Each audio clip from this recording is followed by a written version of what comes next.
Okay, so Ben, Yeah. SpaceX, there's only certain questions. Sure. I think Yeah.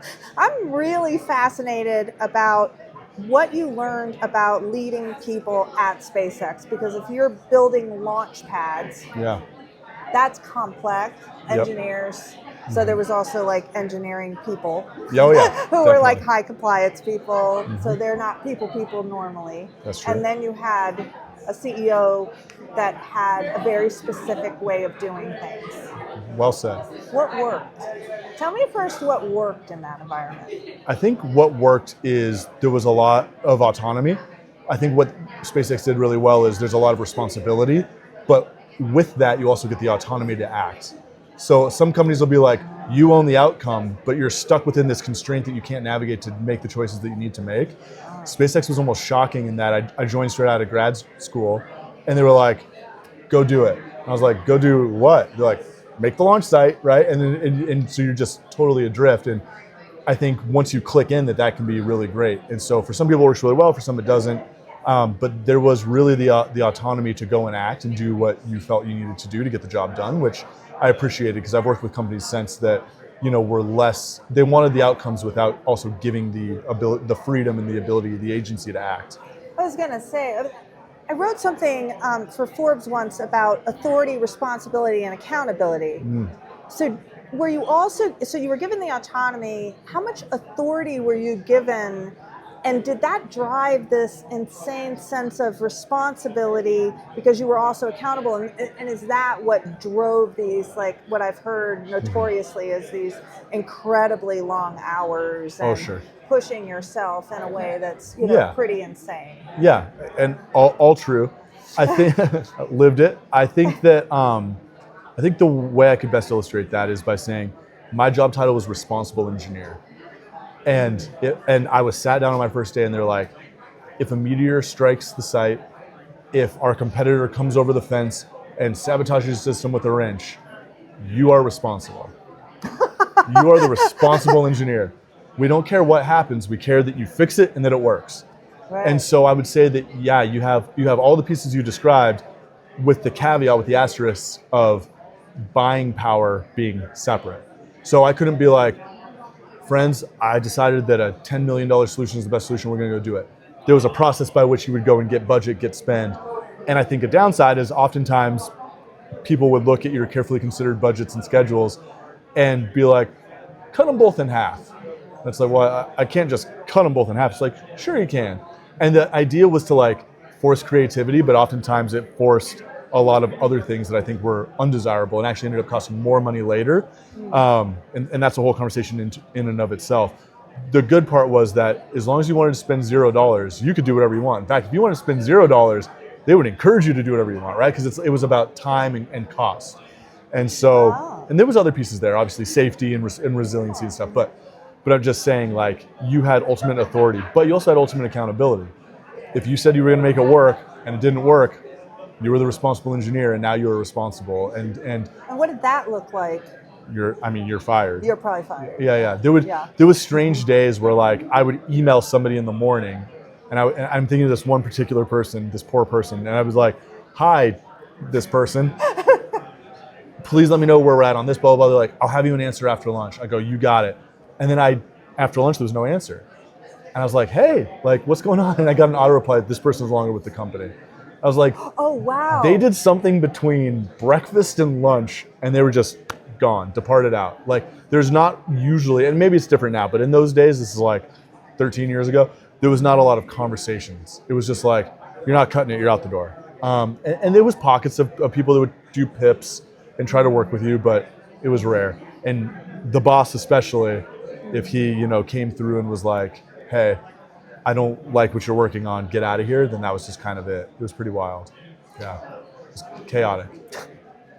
I find this to be one of the most fascinating. I have been so interested in how people lead the highest level technology companies. And so I thrive off of that accountability. Yeah. But I don't think I could handle the pressure of just that alone is fascinating to me. Like, living under the pressure of, yes, I get to work on the most exciting thing that's out there right now. Sure. But I can do something between 8 a.m. and lunch Yes. that gets me fired.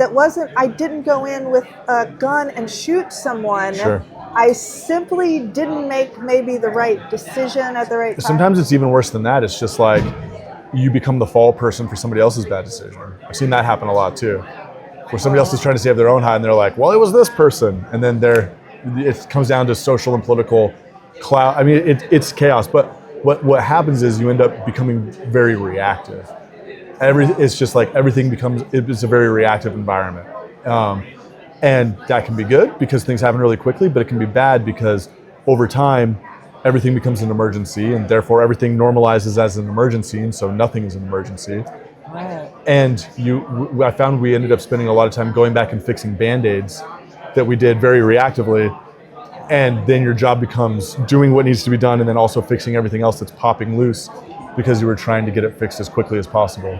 I would think your adrenal glands alone, like the cortisol levels, like did it wreak havoc on you physically absolutely. Like emotionally? And absolutely. The toll it had to have taken? I mean, I literally gained 50 pounds. I was sleeping maybe four hours a night, horrible diet, drinking too much. Like just there's a lot of numbing behavior. And this is just me not being able to handle it at that time in my 20s, fresh out of grad school. But I remember when I left, I went to a doctor and I was just like, I have no energy. And they're like, you literally have adrenal fatigue. So it's funny you mentioned that. They were like, it's like somebody's just been squeezing your adrenal gland for all these years. And I was like, And so I had to literally rebuild my body's ability to create and respond to adrenaline. Which is crazy. I was going to say too, in the relation, you're totally owned by this mission that you're on. Mm-hmm. You're really excited because you're in this huge company that's giving you all of this autonomy. So they've got that excitement. Oh yes. And that ownership is 100% there. Yep. How long did it take you to recover when you left? When did you feel like a human again? And what was the impact on your relationships at that time? Because I wondered if you had any outside of work. Well, not by the end. Right. You were like, what's a relationship? Yeah, I mean, I was married, right? Oh, yeah, right. Yeah. Oh, but she never saw you? Well, yeah, and a lot of other things, but certainly contributing piece, and I own all of it, but you get excited about chasing that high, and I think it's something where very naturally it becomes egocentric. And I think that's what I had to kind of realize and step out of was, I'm doing this to heal kind of a feeling of lack that I have at my center, and I'm hoping that this work or this achievement is going to be an external validation that fills that lack, right? And I just don't feel that. I feel that that's too much to ask from work. I think work can give us a lot of things. I don't think it can give us that. I think that has to come from somewhere else. And so it took me a very long time. I mean, I built and sold a company while still not feeling while working through these feelings and trying to do things differently, and that was part of the healing process, right? And so, I mean, half a decade, right? 5 years of consistent work and thinking about it, and not from a victim mentality of this, but of a curiosity of well, wait, this was supposed to be the pinnacle, and it actually left me feeling really wrung out. And so what else is there? Is all of life a scam and a lie? Well, no.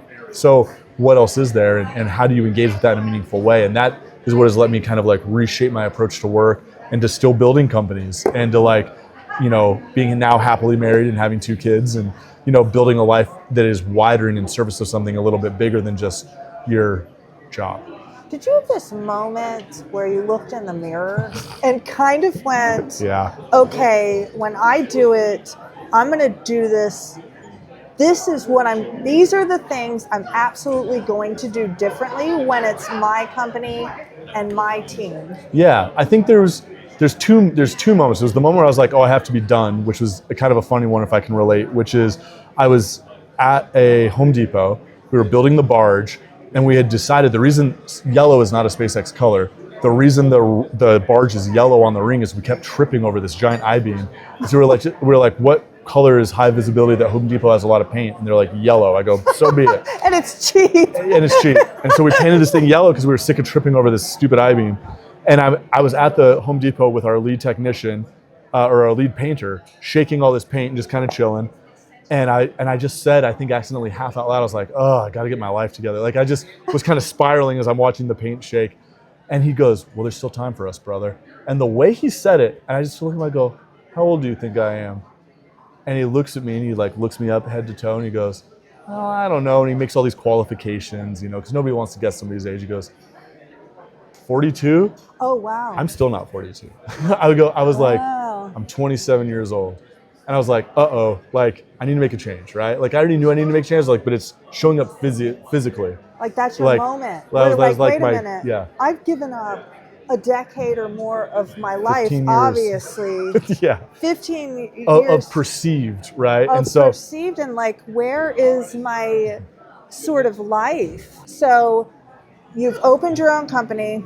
yeah, You've had this realization of, I am not doing it this way. Was Sure. what you weren't going to do almost driving you more Yeah. as your leadership style at that point? It was. What were they? it was just kind of a reaction to, is it possible to do it any other way? Like, you know, you see Jobs, you see Musk, it's like, oh, you have to be this way to Right. get things done. And I think that that's a really convenient like excuse, or I think that that's I think it's a shortcut to getting results, but I don't think that it's a sustainable path. Like most shortcuts, it's not long-term sustainable.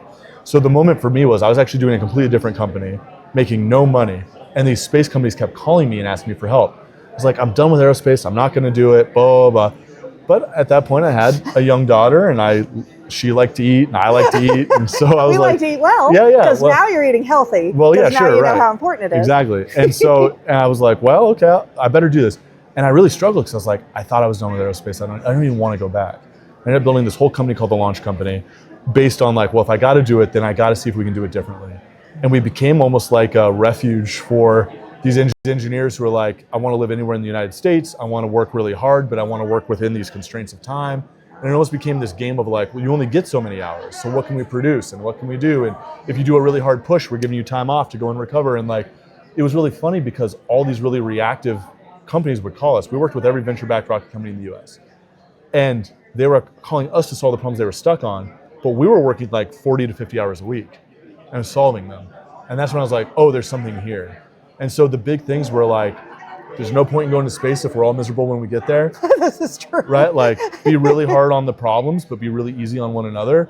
Like, and just be results oriented. Like, being in love with the question and the problem is really cool, but like, there's a lot of problems and questions. Like, let's work through these. Let's get to ship. Let's get to solving it.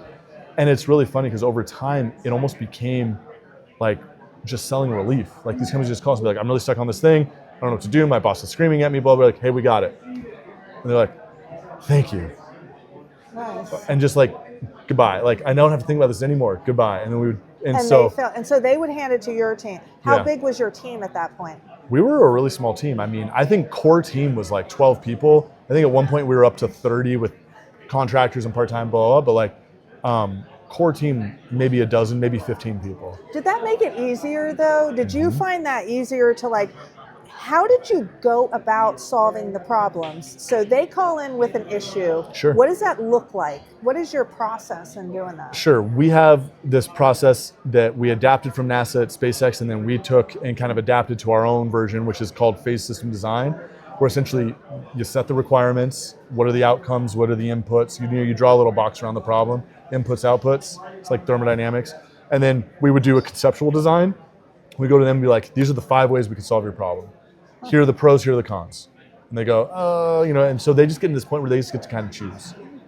And everybody likes to choose. So they felt like, They're owning the outcome, they're driving so when it, you but gave they them don't have to those do the work. choices, that's nice. So they felt very bought in to solving the problems, but you had taken all of the things that might have triggered them, like Yeah. made them And like not be able to think. what makes you feel more in control than getting to decide, right? Right. And so they're like, oh, I want to do plan A.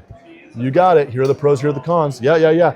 What's nice though is then if their boss were to say, this is insane, we're not doing this, it's like, well, we chose together, right? So we've got a little backing as well. We're in it together, but we're never throwing anybody under the bus. I remember one client being like, thank you for being so nice to us. I was like, you're our client, of course. He's like, no, like very few of our vendors are nice to us. Like they yell at us all the time. I was like, Really? yeah, it's a tough industry. I was like, okay, so our differentiator became kind of this calm competency is what we really tried to focus on. Oh, that's nice. Yeah. We just tried to be good people. It ends up, that was a differentiator. Did it have a lot to do with who you hired to be on the team? It was everything. Right, and so when you went through that process, because I think that's where a lot of things break down very often, is the fact that you don't know what to look for. You know what I mean? I do. And anyway, anymore, you really don't know, because you can't believe anything that's coming at you. That's right. Yeah, I mean, I think the team was the whole thing. We were really fortunate to have a bunch of really smart people that we had worked with and built trust with, and say, hey, we want to come and work with you. And then once we had that core team in place, be able to go get out people from outside that network or ecosystem and train them in our way, right? And I mean, I still talk about this with my new companies. It's the 3 C's: calm, curious, and competent. And it's kind of in that order. You want somebody that's never going to panic. Panicking has never saved anybody except by random chance. You're at the point where you're just flailing, right? It's like, we don't want to get to that point. Like, let's take a breath. Let's take a step back. Did you, in the interview process, provide them scenario-based things that would have triggered their amygdala so you could see how they would have reacted? Or what was that process like? Or did you kind of go by referrals? Like, what was that? We went largely by referrals, but then also just by like, tell me about a time you owned something start to finish. And I didn't care if it was a 5th grade science fair. I just want to see how your brain works and how you run into problems. And then the other thing I would like, tell me something you failed about or failed on, and we would go deep on that and really picking at it. And what you're really trying to see is if they're willing to tell you they failed at something, if they're really willing to own it. Because we're going to make mistakes, we're going to fail. But don't be making excuses or trying to, but it was this. Just be like, I did this thing. It went this way. I made these assumptions. They were wrong for these reasons. Here's how we recovered. That's what you want to see. You wanted to see like they failed and they were able to be. So you were looking for resiliency. Sure. What was the one thing, like you're interviewing them and you're trying to consider them and you were like, no, they would say or do that you're like, nope, I know that this is not the person that I want? Well, it was 2 things. One was kind of a move fast and break things mentality. I'm actually pretty against that. Like hardware is expensive, and the hardware we were working with touched humans, and so one of the things you could break might be a human being, and so I really that's fine for software. I didn't really care for it in aerospace or in any sort of hardware. The other thing is actually maybe a little bit surprising is the number one question that tripped people up that I would ask them is I'd say, it was actually 2 questions, but usually it was the first one. What's the last book you read? Oh, yeah, when? Well, I didn't even care about when. But they were like, 6th grade, I read Tom Sawyer, and it broke my mind open in these. But just like, that's part of the curiosity. Like, like how curious? Like, how curious are you really? Or if they're like, well, I don't read books because maybe I have this challenge, but I do this thing. Or it's like, show me how you're learning and how you're curious, right? And then the second follow-up is just like, what's a book or a piece of media that changed your life? But just like, show me that you're interacting with the world in a way. And that was actually one of the hardest things. That's the curiosity part. We want people that are very engaged with the world and very engaged with life and thinking all the time about that, because that's where creativity and this adjacent possible of ideas really comes from. And the humility of that, I've realized in this newest work I just published, it's about the iteration. Mm-hmm. So it's like the innovation happens because people think, it's a strike, and then you've planned it and you've they call watermark. Waterfall. No, what I've noticed is it's these people that can iterate and go, and they don't break something as much as they consider and work with each other and go, you know what, that's not going to work. Right. We talk about critical path. So in my current company, we're less than a year in. We're 9 months in, but we're actually ahead of a lot of people that have been working for years and years on this problem, because we identify critical path is not physics and fuel and technology. We understand, I'm doing nuclear power now, we understand how nuclear power works. We don't need to reinvent that wheel. We need to fix the cost and the deployment. Let's go focus on that. And so we're able to really accelerate ahead. So it's finding those critical path things, making assumptions around them that are testable, testing them, taking the data and iterating just as continuously, as fast as you can. Yeah, you can't kind of beat yourself up about the failure or that, any of that drama in your head there's no time. Yeah. You have to go, okay, that was a data point. Darn. And if somebody tries to say, hey, what the heck? And you say, well, again, these were my assumptions.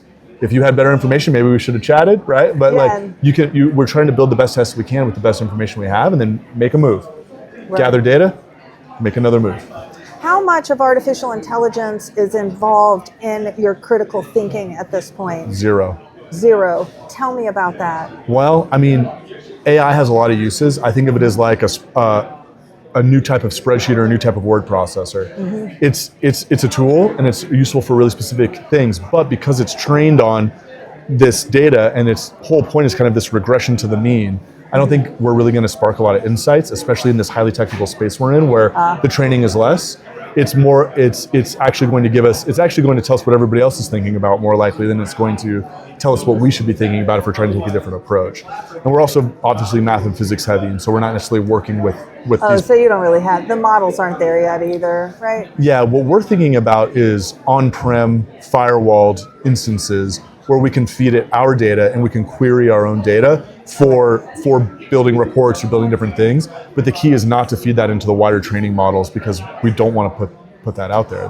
That's what I was thinking, like your internal sort of AI agents, and you build those might be a little bit better to... I think it can be useful for different functions of the business, especially around operations or knowledge databases and knowledge retrievals from people.